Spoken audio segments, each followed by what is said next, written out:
সংসার জীবনে একটু বুদ্ধি খাটিয়ে চললে অনেক কিছুই সাশ্রয় পাওয়া যায়।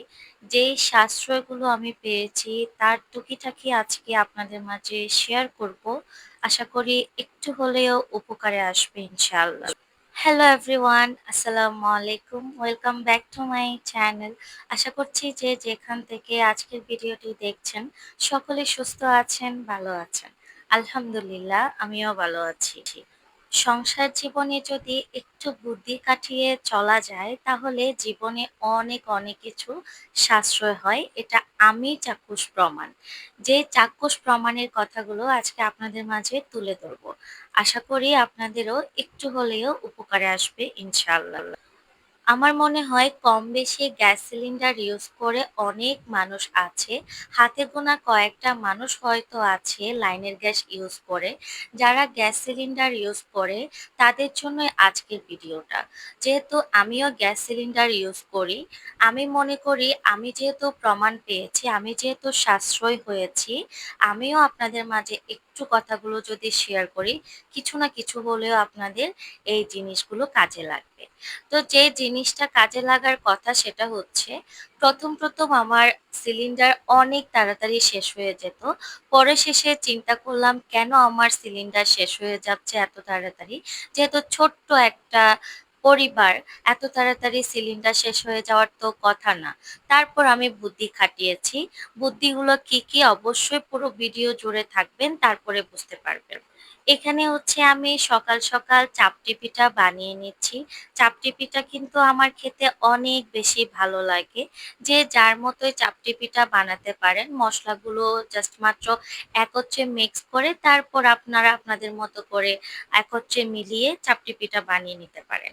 সবচেয়ে মোস্ট পার্ট হচ্ছে এটা, আমার হাজব্যান্ড আমার জন্য আখের রস নিয়ে এসেছে। এত বেশি স্বাদ ছিল, মাশাল্লাহ মাশাল্লাহ। আখের রসগুলো সত্যি বলছি খুবই ভালো লেগেছে খেয়ে। একদম তৃপ্তি মিটে গিয়েছে। হাজবেন্ডের জন্য মন থেকে দোয়া। আচ্ছা, আপনাদের কাদের কাদের হাজবেন্ড এমন এমন করে করে হঠাৎ সারপ্রাইজ করে একটু আমাকে কমেন্ট করে জানাবেন তো। এগুলো হচ্ছে আমার ছোট ভাই নিয়ে এসেছে। গতকাল যেহেতু আমি বলেছি আমার আখের রস খেতে ইচ্ছে করছে, আমার ছোট ভাই একদম আস্ত আখ নিয়ে এসেছে, হাজবেন্ড আখের রস নিয়ে এসেছে। সরি, স্লিপ অফ টাং, কথার একটু ভুল হচ্ছে, কেউ কিছু মনে করবেন না। যেই ভাবনা সেই কাজ, দুই ভাই মিলে আমাকে সারপ্রাইজ করেছে। আলহামদুলিল্লাহ আলহামদুলিল্লাহ, শুক্রিয়া। তো যাই হোক, অনেক বক বক করা হয়েছে, এখন মূল কথায় চলে আসি। মূল কথা হচ্ছে, যারা সিলিন্ডার ইউজ করেন তারা অবশ্যই অবশ্যই এই জিনিসটা মাথায় রাখবেন।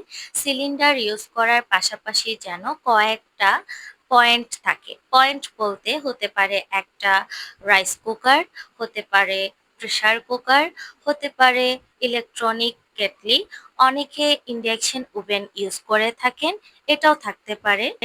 আমি গ্যাস সিলিন্ডারের পাশাপাশি আমার বাড়িতে সবকিছু রেখেছি, শুধুমাত্র ইন্ডাকশন ওভেন ছাড়া। ইন্ডাকশন ওভেনের রান্না বান্নাটা আমার তেমন একটা পছন্দ না, কারি কুকারের রান্নাটাও আমার তেমন একটা পছন্দ না। বাট যদি ইলেকট্রনিক ক্যাটলি থাকে বা রাইস কুকার থাকে তাহলে অনেকটা সাশ্রয় হয়।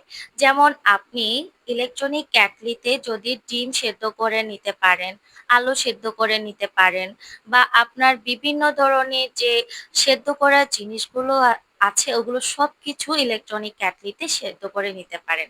আপনার গ্যাসটা কিছুটা হলেও কমবে। হ্যাঁ, আবার এটা বলতে পারেন আপনারা, যে জিনিসটা আমার গ্যাস কিছুটা কমলে আমার ওইদিকে বিদ্যুতের পরিমাণটা তো বেড়েই যাচ্ছে। অবশ্যই কোনো না কিছুর সাথে কিছু না কিছুর সাপোর্ট অফকোর্স দরকার। তারপরে তো আপনারা বুঝতে পারবেন একটু হলেও সাশ্রয় আছে।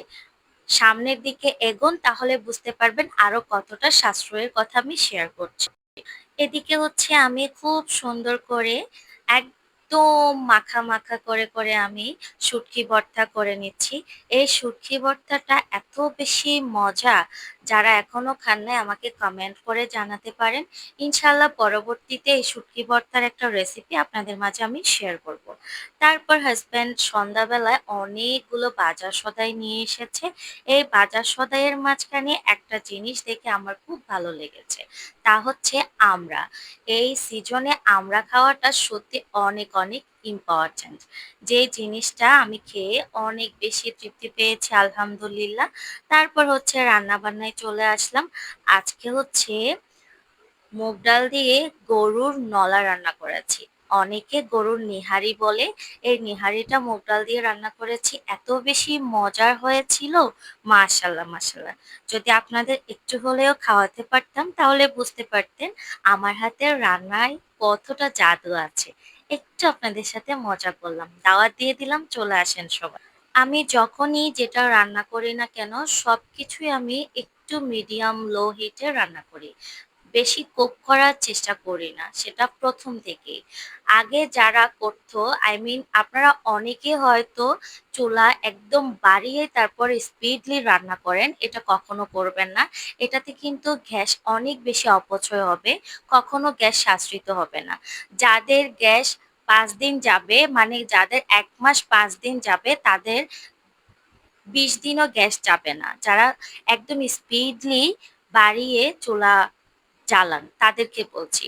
তা আমি যেটা করি সেটা হচ্ছে চুলা একদম কমিয়েও রান্না করি না, একদম বাড়িয়েও রান্না করি না। মাঝামাঝি আঁচে রেখে তারপর আমি সব রান্নাগুলো কমপ্লিট করি। আলহামদুলিল্লাহ আলহামদুলিল্লাহ, যখন থেকে আমি এই বুদ্ধিটা কাজে লাগিয়েছি তখন থেকেই আমার গ্যাস সিলিন্ডার 1 মাস 10 দিন, 1 মাস 5 দিন ওরকম যায়। ইনশাল্লাহ ভবিষ্যতে আরো একটু বেশি যাবে আশা করি। যেহেতু আমার পাশাপাশি ইলেকট্রনিক ক্যাটলি আছে, আরো অনেক সাপোর্টের জিনিস আছে, এই জন্য বলছি। আপনারা অবশ্যই অবশ্যই চেষ্টা করবেন আপনারা গ্যাসের যে আঁচটা আছে এটা সবসময় রান্নার ক্ষেত্রে কমিয়ে রান্না করার জন্য। তাহলে দেখবেন আপনাদের গ্যাসটা অনেকাংশে সাশ্রিত হচ্ছে। যেখানে আপনাদের 1 মাস 10 দিন গিয়েছিল, পরবর্তী মাসে একটু লক্ষ্য করে দেখবেন 1 মাস 15 দিন বা 1 মাস 20 দিন অবশ্যই অবশ্যই যাবে ইনশাল্লাহ। এই জিনিসটা কিন্তু আমি প্রমাণ সাপেক্ষে পেয়েছি বলে আজকে আপনাদের মাঝে শেয়ার করছি। জিনিসটা হচ্ছে এত বেশি আমার কাছে ইম্পর্ট্যান্ট মনে হয়েছে, যে জন্য আপনাদের মাঝে তুলে ধরলাম। প্রতিটা বউয়ের দরকার একটু হলেও হিসাবি হওয়া। হিসাবি হওয়া কিন্তু কিপটেমির কিছুই না, বরঞ্চ আপনজনের কাছে অনেক বেশি পছন্দের পাত্রী হয়ে ওঠা। আল্লাহ পাকও তো অবশ্যই পছন্দ করবেই। আজকের ভিডিওটা যদি আপনাদের একটু উপকারে এসে থাকে, অবশ্যই আমার সার্থকতা। কমেন্ট করে অবশ্যই জানিয়ে যাবেন কোন পয়েন্টটা আপনাদের ভালো লেগেছে। সকলে সুস্থ থাকবেন, ভালো থাকবেন। পরবর্তী কোনো একটা দিনে আপনাদের মাঝে আমি আবারও হাজির হব। সকলের জন্য দোয়া কামনা করে আজকে বিদায় নিচ্ছি। আল্লাহ হাফেজ।